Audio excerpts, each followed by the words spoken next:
Y creo, por ejemplo, el edificio de la USAL, que es un auditorio como ese que mostré que tenía como 800 personas en el INTA, estaba metido en Pilar cuando Pilar era prácticamente en ese lugar, no había nada más que un riacho, digamos, cercano del río Luján, y para construirlo hubo que sacar un montón de tierra que se convirtió en una pista de competencia de remo. Esa tierra elevó el terreno, sobre ese terreno se hizo el auditorio. Y el auditorio, el primer boceto que él hizo era como una mastaba, para mí, ¿no? Y me lo imaginaba todo en hormigón con un mirador arriba, o sea, una rampa, es un edificio que tiene el auditorio, sus formas medio por ahí originales, pero en el fondo era como una mastaba, una especie de pirámide, por decir algo, una construcción maciza de ladrillos o de hormigón y arriba una terraza libre metálica. Y era re topográfico y también tiene esa constante que es mirar desde las terrazas, como La Perla, algo que heredó de Le Corbusier y lo insistía, lo metió hasta en un concurso en Florencia, que circulaba por arriba de los edificios, obviamente ahí no sacó nada. Pero en este auditorio es muy adecuado porque de hecho subís ahí, ves todo el paisaje, ves el río, y se convirtió ahí sí en un elemento topográfico. Después creo que por ejemplo en la biblioteca también tiene que ver con la topografía, digamos, vos estás en Las Heras y supuestamente si se hubiera demolido todo lo que había que demoler, se veía, subiendo un poquito, se veía ya el río. Y todo lo que es la parte de libros está enterrada, con lo cual las cuatro patas permiten la transparencia del parque. En ese sentido puede ser una arquitectura topográfica, pero yo la considero también bastante latinoamericana, o sea, siendo justamente lo del río, lo de la cuadrícula y bastante que ver con el sitio. Me parece que la espacialidad y la libertad, la frescura que tienen esas obras tienen que ver con Latinoamérica, algo más, que no es la misma arquitectura que tienen los brasileños, que yo la admiro y me parece, y sus ciudades son muy frescas, muy alegres, ellos son alegres, la música, pero esta también es una característica. Yo trato de darle la visión, viste, positiva, y la veo como que no es una arquitectura para construir o sea, uno ha hecho concursos en el exterior, pero creo que el producto de esta obra tiene que ver con el sitio, ¿viste? La que hizo el estudio, ¿no? Y eso, que me parece que está ligada bastante al sitio y a su vez genera su propia topografía, que vos decías, bueno, ponele, la biblioteca es monstruosa, es algo emblemático, la Biblioteca Nacional, esta escala de la Nación, pero de repente vos estás en el hall y tiene una escala muy adecuada, casi familiar, te diría. Y eso pasa me parece que pasa en las grandes obras. Vos por ahí vas, no sé, a una iglesia y que es gigantesca pero tiene una escala adecuada, ¿no? Como en algún momento vos te sentís cómodo con esos espacios. Y eso me parece que pasa un poco, a eso creo que tiene que ver con la topografía. Ahora, ¿cómo me impacta la topografía de Mar del Plata? Es por todo lo que decía, o sea, nosotros estamos en Buenos Aires, Buenos Aires es plana, apenas hay desniveles, no sé, podrá haber 2 metros entre la Juan B. Justo y mi casa, 5 entre mi casa y, no sé, Parque Centenario, que uno lo puede ir calculando ahora ya de arquitecto experimentado y que está mirando eso, pero no se ven los ríos, no se ven los arroyos, están todos entubados y es totalmente plana, salvo la barranca de Belgrano, la barranca de Parque Lezama, etcétera. Entonces, claro, esto es importante y después el clima, ¿viste? Tiene mucho que ver con eso. Yo digo un poco inocentemente, lo nombro así por el costado, pero son cosas que influyen muchísimo en la arquitectura. Me parece que primero superar que funcione bien, que eso no hay que perderlo para mí nunca de vista, porque no conozco obra de arquitectura que se haya encargado sin tener un uso, o sea que es difícil, digamos. Siempre tiene que haber alguien que pague esa obra para que el arquitecto accione. Entonces lo primero que hay que hacer es tener esa vocación de servicio. Y creo que en el estudio siempre estuvo esa vocación de servicio. A mí me la inculcó en primer año Osvaldo Moro, que fue un profesor que tuve que realmente me hizo ver la arquitectura de una manera prácticamente social, que era hacer viviendas, y un poco hoy charlábamos eso, que desde que entré en el estudio creo que un solo concurso de vivienda hicimos, no sé, 200 concursos, 150, no sé, los que fuera, es un disparate, y 3 de vivienda. Mientras que antes de entrar al estudio había muchos más concursos. De hecho, yo hice como 7 u 8 antes de entrar al estudio. Y eso me parece que es un déficit importante, cultural, obviamente social, y me parece como arquitectos la vivienda es nuestro campo de experimentación. De hecho, la vivienda individual o la vivienda colectiva es como nuestro laboratorio. Debería ser al menos en Latinoamérica, creo yo. Y bueno, no sé a dónde me fui con eso, desde dónde me fui al diablo, pero había que rellenar espacio. No, pero es algo claro que en el estudio y no se hacían esos trabajos, se hacían viviendas individuales, sí, incluso viviendas en un barrio cerrado, pero el hecho de no tener actividad en ese rubro es significativo, me parece, como nosotros como arquitectos. Me lo asumo yo, ¿no? Pero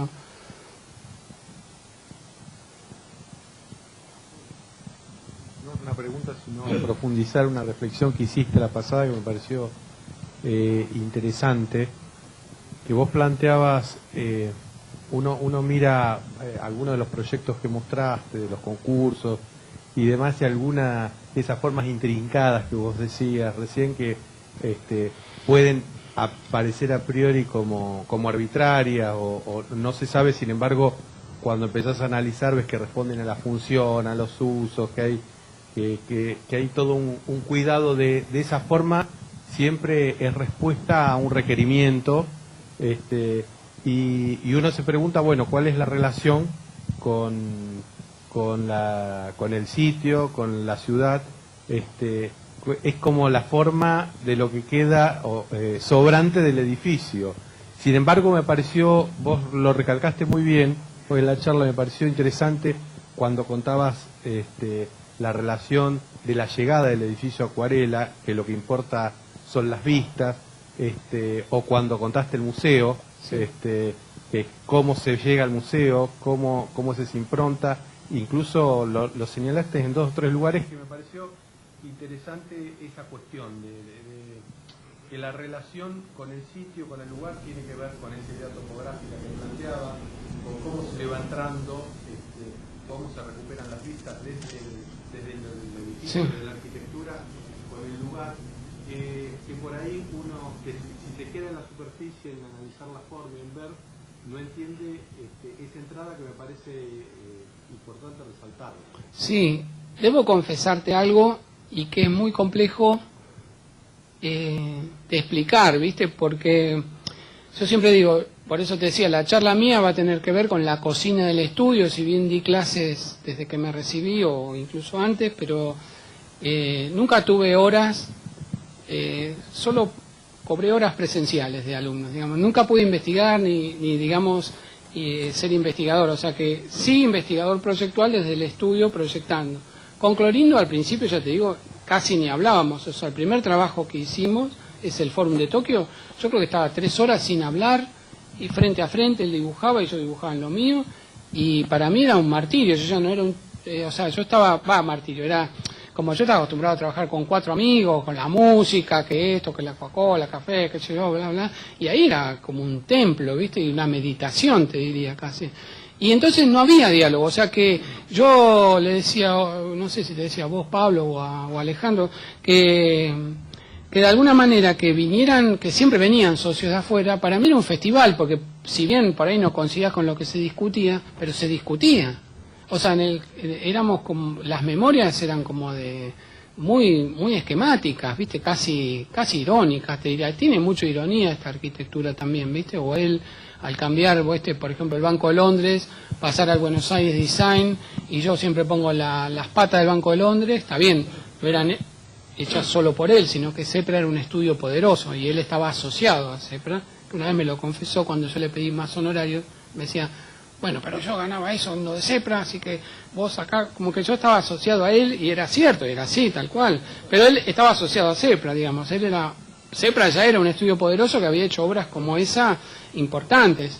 Y además era una obra, digamos, inglesa en Buenos Aires, porque la guita la ponía Inglaterra. O sea que por eso también se llegó a esa obra tan rápido y eficazmente, ¿no? Las dos cosas. Creo que con la banda que teníamos en los últimos tiempos en el estudio, el Banco de Londres no lo podíamos haber hecho, o sea, hay que asumirlo, ¿viste? No estaban los profesionales ni el estudio tenía esa organización. Tenía otra que también es positiva y que estaba adaptada, creo, a la economía de recursos que había. Bueno, la pata del Banco de Londres comparada con la pata de Buenos Aires Design de cartón coloreado, a mí me parece, yo lo veo como muy irónico, ¿viste? Como, incluso yo que no creía en los shopping, pensé que los shopping iban a funcionar, me equivoqué de cabo a rabo, si bien ya había visto en Río o en Brasil. Bueno, el Buenos Aires Design me pareció una muy buena manera de producir esa arquitectura de shopping, y bastante acertada, digamos, para nuestro entorno, ¿no? Me gustó. Vos me decías, sí, volviendo a la pregunta, te debo confesar eso, que se hablaba poco, entonces son difíciles las explicaciones. Y además, creo que esto que, y bien yo entré y siempre corregía con él porque había una transferencia. Entonces, si yo hacía un dibujo, se lo llevaba a él. Y él a veces le ponía una marquita, le hacía un cambio, aunque ya estuviera casi resuelto.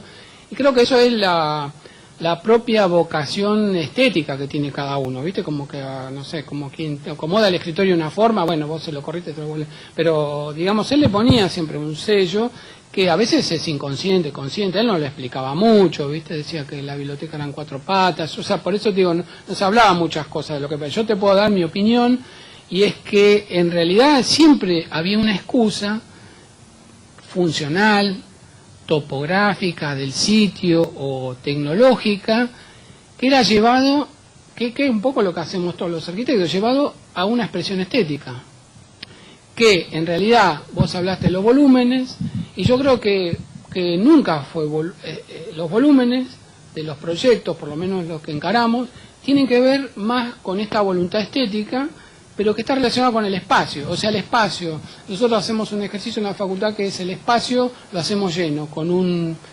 material, como si fuera la espuma, ¿no? Entonces, lo que construís es un macizo el espacio, que para los alumnos es didáctico.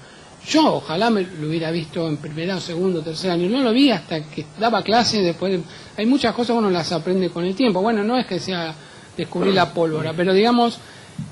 La generatriz de los proyectos tiene que ver con el espacio. Para mí la espacialidad, y bueno, la arquitectura es el espacio, ya sea el interior o el exterior, bueno, se manifiesta con volúmenes, ¿no? El límite del espacio, que es el que yo te digo, que lo hacíamos de la manera más económica. Ese auditorio de la USAL, estuvimos a punto de hacerlo de hormigón, pero en realidad... lo que era más económico se hizo con columnas de hormigón y mampostería, cosa que era medio absurda porque en realidad había muchos triángulos, un despelote, hubiera sido mejor y incluso por el sitio que era de relleno, hacerlo en hormigón. Pero bueno, se decidió por ahí, quiero decir que tampoco investigamos muchísimo en la materialidad, o sea, era digamos, adaptar lo que había en el mercado, porque si no... le agregabas un inconveniente más a la materialización de los proyectos, porque muchas veces se truncaban por temas económicos, ¿no? Sobre todo que tenían relación con la cultura. No sé si... Sí.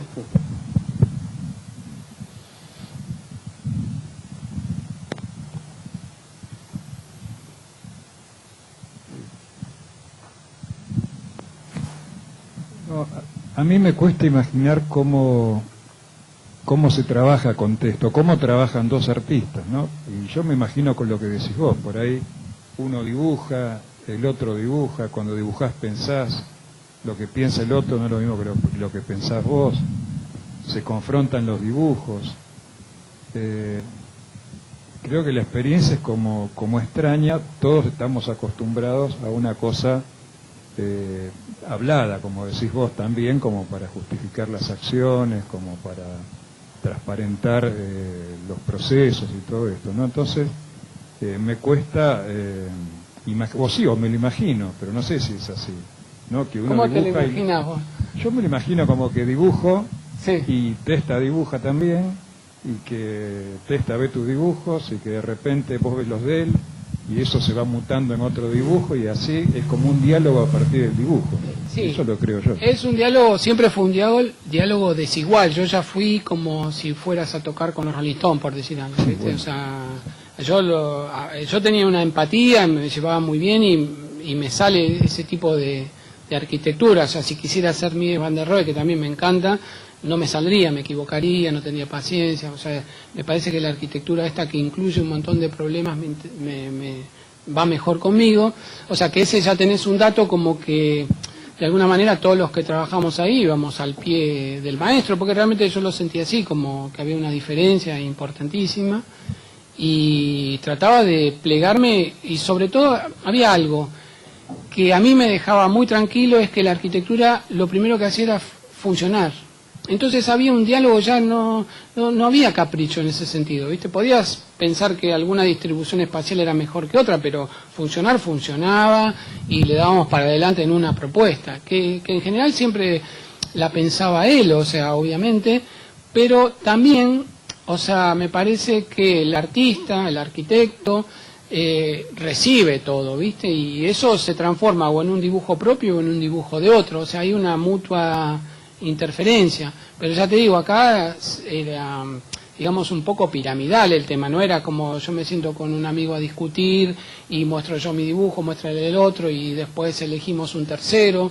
No, acá era un poco más o menos, se armaba con un consenso, porque si había algo que se objetaba, también él lo podía modificar. A veces te diría sí, otra vez te diría no, y al otro día te dice mirá lo que se me ocurrió y tenía que ver con lo que habíamos hablado el día anterior, yo o cualquier otro, ¿no?, de los que trabajó. O sea, me parece que la arquitectura es un hecho cultural, de hecho, como pasa con la literatura o con la pintura, o sea, no son copias, sino que uno se apoya, ya sea en un dibujo anterior, o en un proyecto anterior, o en un edificio anterior, para proponer algo nuevo, ya sea de tu propia producción o de otra producción. Agregale a eso que me parece que esa generación como Testa, Minujín, tratan de ser siempre originales consigo mismos, de hecho son muy cambiantes, o sea, con el tiempo, y eso es un poco, me parece, esa inquietud que tienen de ser originales, de la década del 60, como no repetirse. De hecho, la producción es muy distinta a la de otros arquitectos que se conservan siempre en la misma línea. O sea que la manera de trabajar era un poco así. Ahora, a veces estaba últimamente era diferente, con el paso del tiempo también fue cambiando la manera de trabajar, ya sea por la presencia de la computadora, donde ya los borradores no los dibujaba solo una persona o dos, sino que había varios interviniendo en la computadora, que nunca veías el plano hasta que estaba impreso. O sea, había un montón de situaciones que fueron cambiando la manera de proyectar.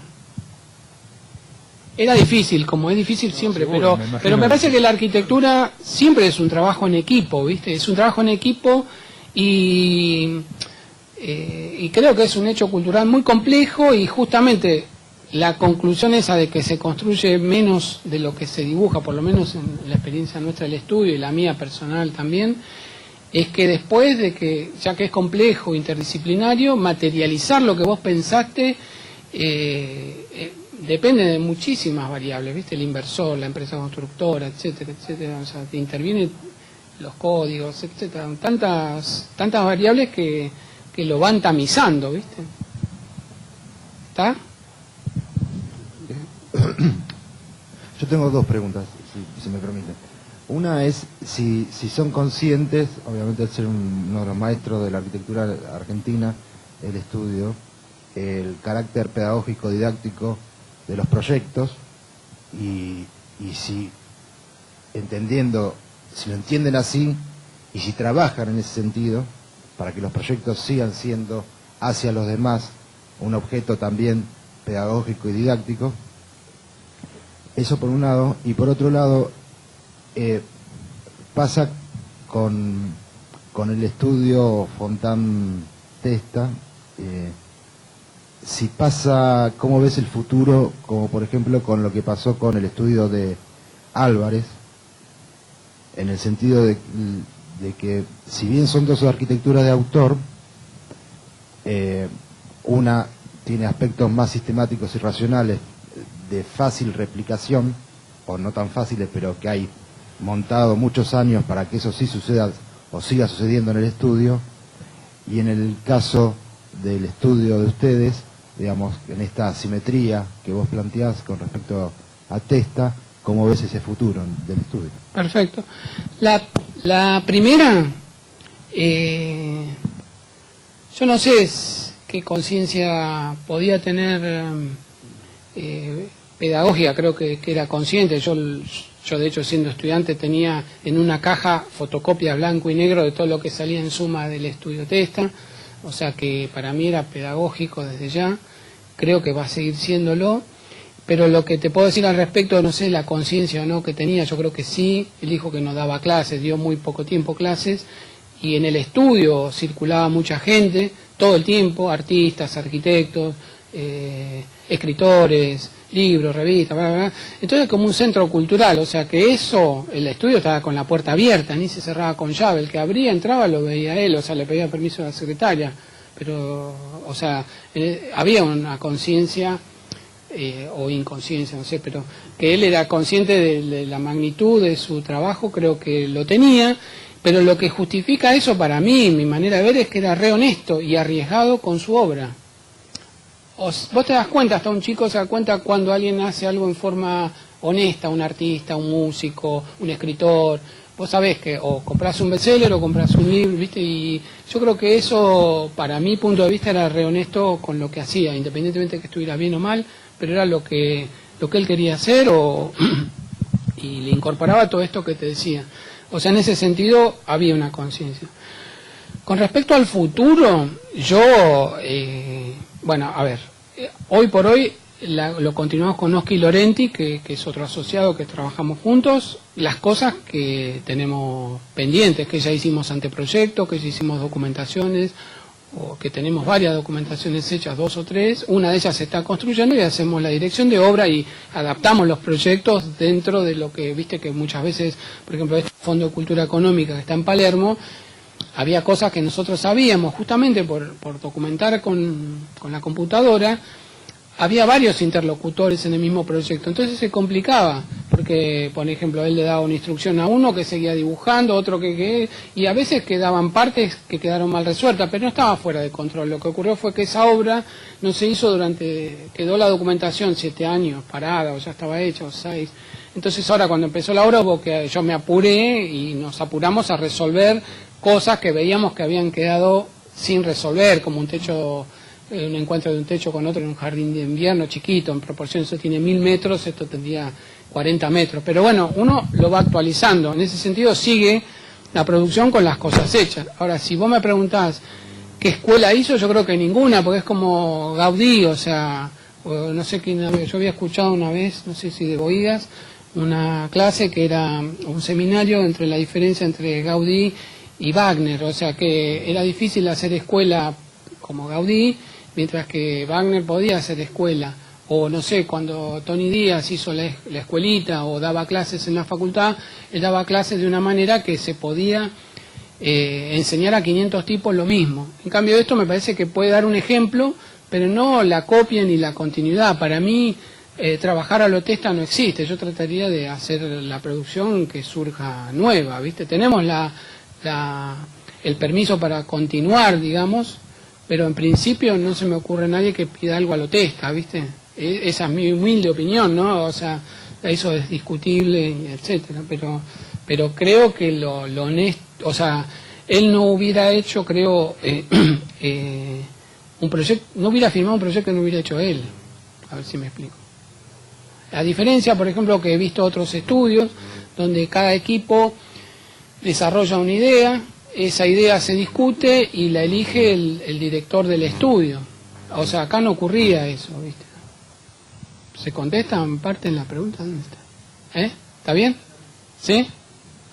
Porque es complejo, ¿viste? Porque uno habla de más y ya se enrosca, pero no, en serio, pero es que un poco yo trato también estas charlas a mí me sirven como para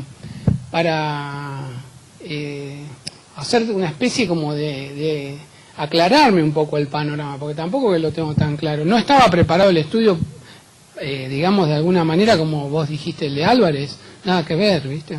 Ni siquiera la producción, la cantidad de obras. O sea, fíjate la manualidad que tenía el estudio, donde todo pasaba siempre por un grupo. No era una oficina, digamos, como puede ser la de César Pelli, ¿no?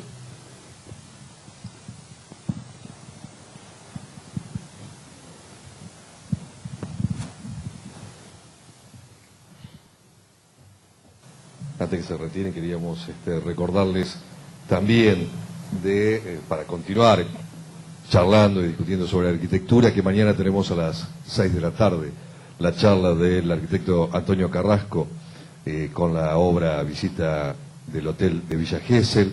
Va a estar fundamentalmente allí el curador del eje Oficio, Tradición e Innovación, Marcelo Villafañe, y también van a estar presentes los del estudio Esteban Tannenbaum, arquitectos, con la obra del edificio Sucre. Esta invitación, por supuesto, es en el marco de la muestra itinerante internacional VR que estamos realizando allí en el hall del Palacio Municipal a las 6 de la tarde. Antes de dar el cierre, para despedir al arquitecto Juan Fontana, queremos hacer un agradecimiento muy especial a todo lo que es el personal y las autoridades aquí del Museo Mar, que, como le decíamos en el principio de la charla, la verdad es que ya nos sentimos como en una casa propia, ¿no? Esto porque realmente es no solamente lo confortable y lo agradable de estar acá, sino de todo lo que es la atención permanente del personal, que realmente queremos agradecerle mucho. Así, con las palabras del arquitecto Juan Fontana, cerramos el ciclo 2015, ¿no? Quedamos cerradito, quedará la promesa para el próximo ciclo 2016, que será, por supuesto, de la misma calidad que esto. Me parece, como cierre, un aplauso para el arquitecto Juan Fontana. Muchas gracias.